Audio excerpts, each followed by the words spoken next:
Good morning. आज के इस लेक्चर में आप सबका वेलकम है। आज हमारा जो टॉपिक है वो है median, measures of central tendency. ठीक है, पिछले लेक्चर में हमने दो किए थे, एक मीन और एक मोड। अब ये लास्ट है और इस चैप्टर का भी ये लास्ट टॉपिक है। इसके बाद हमारा ये स्टैटिस्टिक्स टॉपिक क्या हो जाएगा, ख़त्म। सबसे पहले मीडियन होता क्या है इसके बारे में बात करते हैं। मीडियन जैसे कि नाम से ही क्लियर है, मिडल वैल्यू। क्या कहते हैं इसको, मिडल वैल्यू। किसकी मिडल वैल्यू, अब ये देखने वाली बात है। ठीक है, मान लीजिए मेरे पास 3 रकमें हैं, 1, 4 और 6, ये 3 रकमें हैं। अब इसकी मिडल वैल्यू कौन सी है, ये हुई ना मिडल वैल्यू, तो इसको क्या कहेंगे हम, मीडियन। मान लीजिए मेरे पास अब है 7 रकमें या 5 रकमें, मान लीजिए 2, 8, 16, 20 और 25, ये 5 रकमें हैं। अब इसके बीच वाली वैल्यू, मिडल जो को अलग 2 हिस्सों में बांटे एक पूरे डाटे को, वो मिडल वैल्यू होती है। तो बताइए इसकी मिडल वैल्यू कौन सी है। अब ये इसके साथ कट हो गई, ये वाली इसके साथ कट हो गई, तो बीच में कौन सी बची, 16। तो ये क्या है, मीडियन। मीडियन का मतलब मिडल वैल्यू। अब ये तो 3 रकमें थी, उसका बीच वाला हमें पता चल जाता है। 5 रकमों का बीच वाला भी पता चल जाता है। अगर मेरे पास रकमें हो 4, मान लीजिए 8, 20, 25 और 50, ये 4 रकमें हैं। अब आप कहोगे इसका बीच वाला कौन सा है, 2 इधर हो गए 2 इधर होगी, तो बीच में तो इसमें कोई रकम ही नहीं है, तो फिर इसका मीडियन कहाँ पे है। ठीक है, यहाँ पे ये बात सोचने वाली है। अब हम इन चीज़ों को सॉल्व करेंगे और समझेंगे, पर पहले हमने मतलब समझ लिया कि मीडियन का मतलब होता है एक मिडल वैल्यू। जितनी भी रकमें दी हैं, जितना भी डाटा हमारे पास आया है, उसमें मिडल वैल्यू।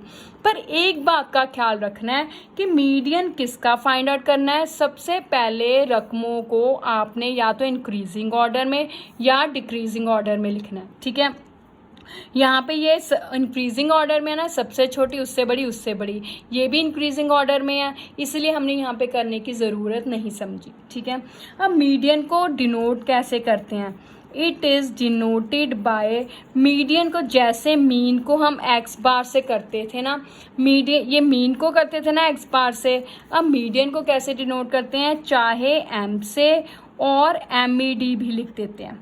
मीडियन के पहले 3 जो लेटर्स है MED वो भी लिख देते हैं, या कैपिटल M से भी डिनोट करते हैं। ठीक है, अब बात करते हैं इसके क्वेश्चन की। कोई भी क्वेश्चन ले लेते हैं, फिर हम इसके बारे में सॉल्व करना सीखते हैं। तो एक क्वेश्चन है मेरे पास 2, 3, 4, 5, 0, 1, 3, 3, 4, 3, ये क्वेश्चन है। अब हमने इसका क्या फाइंड आउट करना है, find median. Median find out करना है, तो अब हम सोल्यूशन कैसे करेंगे। ठीक है, तो सबसे पहले हमने देखें कि कितनी रकमें, सबसे पहला काम हमने करना है इंक्रीजिंग ऑर्डर में लिखना है। चाहे आप डिक्रीजिंग ऑर्डर में लिखिए, चाहे आप इंक्रीजिंग ऑर्डर में। इंक्रीजिंग ऑर्डर का मतलब है कि हमने रकमों को बढ़ते क्रम में लिखना है, पहले सबसे छोटी, फिर उससे बड़ी, फिर उससे बड़ी और फिर उससे बड़ी। अब सबसे छोटी रकम कौन सी है, 0, उसके बाद कौन सी आएगी उससे बड़ी, 1, उसके बाद 2। जो रकम जितनी बार आई है उसको हम उतनी बार ही लिखेंगे। 2 के बाद क्या आता है, 3, 3 कितनी बार आया, 1, 2, 3 और 4, 4 बार आया, तो 4 बार ही लिखेंगे। ठीक है, आगे चलिए 4, 4 कितनी बार आया, 2 बार, तो इसको 2 बार ही लिखेंगे। आगे क्या आएगा मेरे पास, 5, और उसके बाद कौन सी रकम रह गई, 6। तो ये हो गया, कितनी रकमें थी, 1, 2, 3, 4, 5, 6, 7, 8, 9, 10, 11 रकमें थी। 1, 2, 3, 4, 5, 6, 7, 8, 9, 10, 11, तो ये 11 की 11 रकमें लिखी गई। अब हमने क्या फाइंड आउट करना है, मीडियन, बीच वाली वैल्यू। तो बीच 11 रकमों का बीच वाला कौन सा होता है, छठी रकम हुई ना। अगर नहीं पता चलता तो ये देखिए, ये 0 को हमने इससे कैंसिल कर दिया, 1 को इससे कैंसिल कर दिया, 2 को इससे कैंसिल कर दिया, 3 को इससे कैंसिल कर दिया, 3 को इससे कैंसिल कर दिया। तो बीच में मेरी कौन सी रकम बच गई, ये बीच वाली रकम बच गई ना।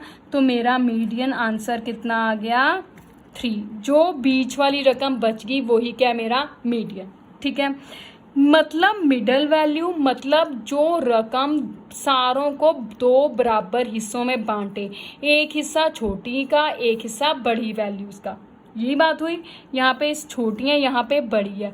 अगर हम डिक्रीजिंग ऑर्डर में लिखेंगे, मतलब सबसे बड़ी उससे छोटी उससे छोटी उससे छोटी, तो भी वो दो बराबर हिस्सों में ही बंटेगा। एक तरफ क्या हो जाएगा बड़ा हिस्सा, एक तरफ हो जाएगा छोटा हिस्सा। ठीक है, तो चलिए एक और क्वेश्चन फटाफट से लिख लेते हैं। नेक्स्ट क्वेश्चन है मेरे पास 10, 30, 20, 30, 40, ये रहा 30। अब ये क्वेश्चन है, अब हमने इसका क्या फाइंड आउट करना है, मीडियन। ठीक है, अब देखिए यहाँ पे हमारे पास 11 रकमें थी, तो बीच वाली रकम हमें पता चल गई।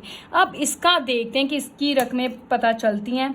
सबसे पहले क्या काम करना है हमने, इंक्रीजिंग ऑर्डर या डिक्रीजिंग ऑर्डर। अब यहाँ पे मैं आपको डिक्रीजिंग ऑर्डर में लिख के दिखाती हूँ, ताकि आपको दोनों से पता चल जाए कि कोई फ़र्क नहीं पड़ता, जिस मर्जी ऑर्डर में लिख लीजिए। ठीक है, पर ये बात है कि मीडियन के लिए इसको करना ज़रूरी है। मीन और मॉड में हमने इंक्रीजिंग डिक्रीजिंग का कोई ख्याल नहीं रखा था, जो रकमें आती थी उसको कर देते थे सॉल्व। पर मीडियन में हमें एक तरह से लिखना ही होगा, चाहे छोटी से बड़ी चलिए, चाहे बड़ी से छोटी की तरफ। तो डिक्रीजिंग ऑर्डर में मतलब सबसे बड़ी 40, उससे छोटी 30। कितनी बार आया, 1 2 3 बार आया, तो 3 बार ही लिखूंगी। उससे छोटी 20, उससे छोटी 10 हो गया। अब बीच वाली रकम निकाल लें, तो ये 40 इसके साथ कट हो गया, 30 इसके साथ कट हो गया। अगर ये इसके साथ कट हो गया तो बीच में तो हमारे पास बचा ही नहीं। तो फिर क्या करना है, कहता फिर आप बीच वाली दोनों रकमों को ले लीजिए। अब मीडियन का क्या है, कहता जो बीच वाली दोनों रकमें इधर इधर से कट करके, ये दो रकमें बीच में है ना, तो इन दोनों को ही ले लीजिए, दोनों को ऐड कर लीजिए और उसका 2 से डिवाइड। दोनों को मीडियन मान लीजिए। जब हम दोनों को मीडियन मानेंगे तो फिर हम उनको ऐड करके किससे डिवाइड करेंगे, 2 से। 30 और 30 ऐड किए, सेम साइन है तो ऐड करूँगी 60, उसको 2 से डिवाइड किया। अब 2 के टेबल पे 2 1 ज़ा 2, 2 30 ज़ा, तो आंसर कितना आ गया मीडियन मेरा 30।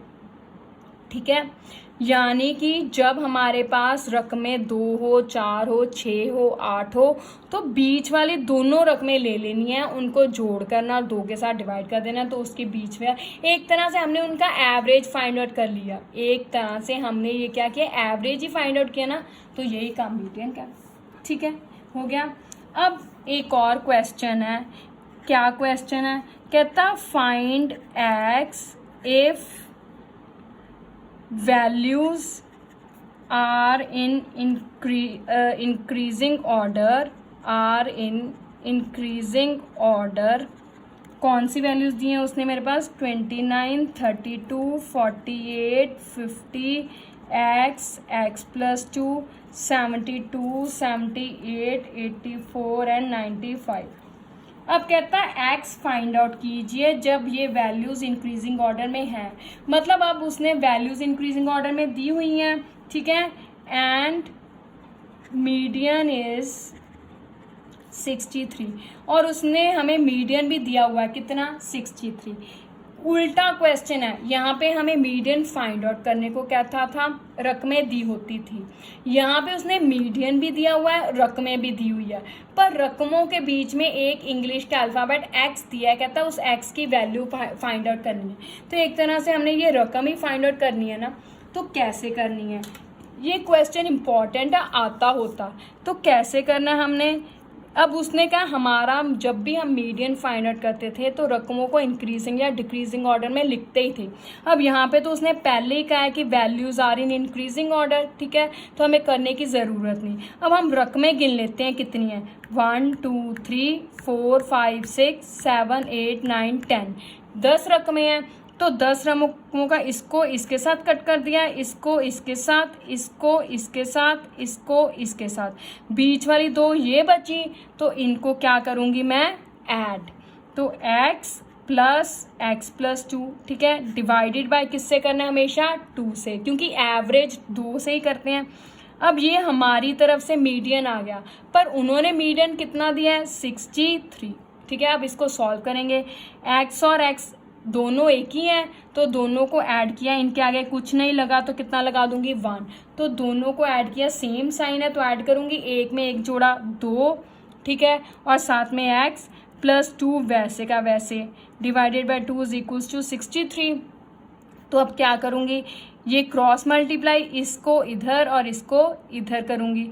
तो चलिए इसको 1 से मल्टीप्लाई किया तो वही रकम आ जाएगी मेरे पास 2x प्लस 2। किसी भी टर्म को 1 से मल्टीप्लाई करने पर आंसर वो रकम ही आती है।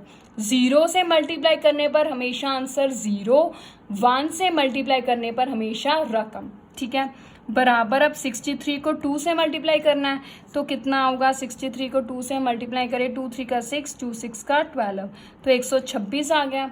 अब ये तो हमने सॉल्व करना सीखा हुआ है, x वाली रकमें एक तरफ, दूसरी रकमें दूसरी तरफ।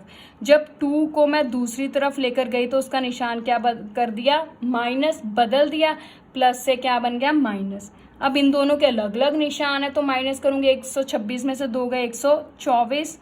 अब ये इंग्लिश लेटर के साथ रकम ऊपर लिखी हुई है तो इसको कहाँ लिखा जाएगा, नीचे। तो चलिए 124 को 2 से डिवाइड करें तो कितना आंसर आएगा, 2 6 का 12, 2 2 का 4। 124 को 2 से डिवाइड कीजिए, 2 6 का 12 हो गया, 4 उतारा तो 2 2 ज़ा 4, तो आंसर कितना आ गया 62।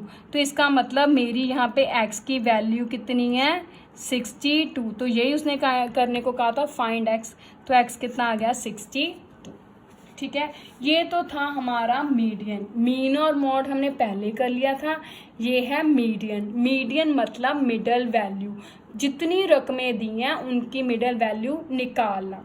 अगर तो रकमें हमारे पास 3 5 7 है तो उनकी मिडल वैल्यू तो बहुत आसानी से पता चल जाती है, लेकिन अगर रकमें हमारे पास 2 4 6 8 है तो उनकी मिडल वैल्यू हमें पता करने में थोड़ा टाइम लगता है। अब इसका मतलब हमने एक फॉर्मूला नोटिस किया है, डिडक्ट किया है, वो क्या फॉर्मूला है ये देखते हैं। देखिए अब हम इसको ऐसे लिख सकते हैं, मीडियन इज इक्वल्स टू, अगर फॉर्मूला क्या है, n+1/2th item if n is odd. अगर n ऑड है, n का मतलब अगर रकमों की गिनती ऑड नंबर है, जैसे n हुआ 1 3 5 7 9, ये सारे ऑड नंबर होते हैं। ऑड नंबर मतलब जो दूसरों के टेबल पे नहीं जाते, डिवाइड नहीं होते, तो ये दूसरों के टेबल पे किसी और के टेबल पे डिवाइड नहीं होता, तो इसका मतलब ये ऑड नंबर है। अब अगर यहाँ पे 1 हो तो मैं यहाँ पे मान लीजिए मेरे पास सिर्फ 3, जैसे यहाँ पे हमने किया था 3 रकमें हैं, ठीक है, तो n का कितना हो गया मेरे पास 3, 3 + 1 डिवाइडेड बाय 2, मतलब 3 + 1 4th आइटम, नहीं 3 + 2 1/2 आ गया, 2 को इससे डिवाइड किया 2, तो कितना आ गया मेरे पास सेकेंड आइटम। यही हुई सेकंड आइटम, तो इसमें सेकंड आइटम कौन सी है, 4th। मतलब इसमें हमें ऐसे क्रॉस करने के बजाय इस फॉर्मूले से भी हम कर सकते हैं, ठीक है। अगर n इवन हो, इफ n इज इवन, अगर n इवन हो तो कैसे फाइंड आउट करना, कहता फिर n/2th कोमा n/2 + 1 आइटम। यहाँ पे n/2th, यहाँ पे n/2 + 1 n के साथ नहीं है। मतलब मान लीजिए जैसे हमारे पास ये क्वेश्चन था, अब ये कितनी रकमें थी, 1 2 3 4 5 6 थी ना, तो यहाँ पे n का मैं 6 भरने लगी हूँ, 6/2th और 6/2 + 1th, ठीक है। मतलब इस नंबर वाली आइटम नंबर, अब 2 को 6 से डिवाइड किया 3/3, और यहाँ पे 3 + 1 कितना हो गया 4th, ठीक है, 3rd, और ये कितना हो गया 4th, मतलब तीसरी आइटम और चौथी आइटम। तो इसमें तीसरी 1 2 3 4, तीसरी आइटम कितनी है 30, चौथी आइटम कितनी है 30, उनको ऐड कीजिए और 2 से डिवाइड कर लीजिए, ठीक है। मतलब हमने यहाँ पे बिना फॉर्मूले से सिंपल किया है, आप इस तरह फॉर्मूले से भी कर सकते हैं। इससे आपको इस तरह क्रॉस कर करके पता करने की ज़रूरत नहीं, सीधा फॉर्मूला में भरिए और देख लीजिए कि कितने नंबर वाली आइटम मिडल वैल्यू बनेगी। अगर तो n ऑड है तो हमारे पास एक ही है, एन की वैल्यू जितने रकमें हैं, अगर 10 रकमें हैं तो एन का मतलब 10, अगर 5 रकमें हैं तो एन का मतलब 5, अगर एन इवन है, इवन का मतलब अगर 2 रकमें दी हैं, 4 रकमें दी हैं, 6 दी हैं, 8 दी हैं, इस तरह, तो आपने ये फॉर्मूला लगाना है। ठीक है, अब जब अगर हमारे पास 6 रकमें हो तो हमारे पास बीच में 2 रकमें हम लेते हैं ना मीडियन के लिए, तो इसी तरह अगर हमारे पास 2, 4, 6 इवन होगा तो हमारे पास 2 रकमें ही आएंगी इस तरह। ठीक है, अब आपने इससे रिलेटेड क्वेश्चंस करने हैं 14.4 में से। ठीक है, इससे आपका ये 9th क्लास का स्टैटिस्टिक्स चैप्टर भी कंप्लीट हो गया। प्रैक्टिस कीजिए क्योंकि ये बहुत स्कोरिंग टॉपिक है। Thank you, have a nice day.